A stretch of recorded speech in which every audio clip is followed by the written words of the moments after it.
on, and you were talking about the demolition that is going on in Lagos. It's really sad, because that apart from the market itself, that they're demolishing, but also demolishing people's property, lifelong investment.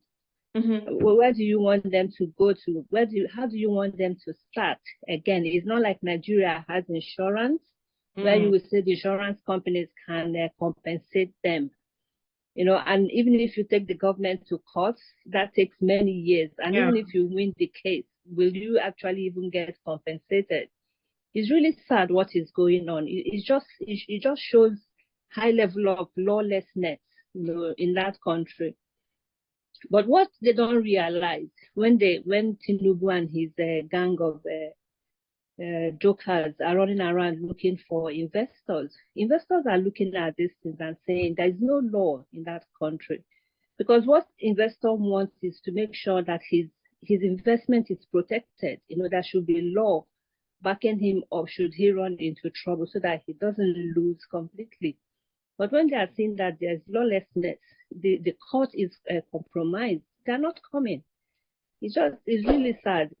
But again, with regards to demolishing the market, I think my theory is, and I mean, I don't have any information, but just looking at it and thinking strategically, I think there is a plan. At least that's how I read it.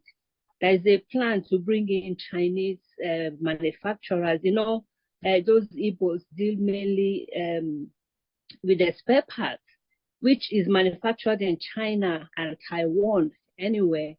So they're looking to bring them in. I think that there's this, they call it One Road, One Belt initiative that China, has embarked on, trying to connect the whole of Eurasia as well as Africa, by road. What's the purpose of that is to be able to move, goods, and services. So once that has come into Africa, it means that China can manufacture parts, or whatever, not just parts, any goods, in general, and then be able to easily, move them into Africa. And they need a market. And where is the central market for now in Nigeria or even in West Africa? It's Lagos. So I think, I could be completely wrong, but I think that's what they're planning.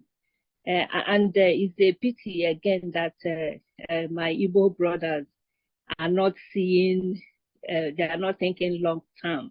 They are thinking now. People are saying to them, go back home and develop your place.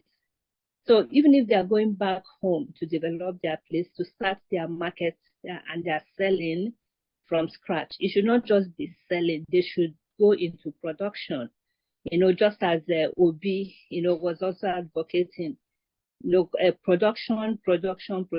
They need to go back, set up their factories and start production and be ready to compete, with the goods from China when they come in.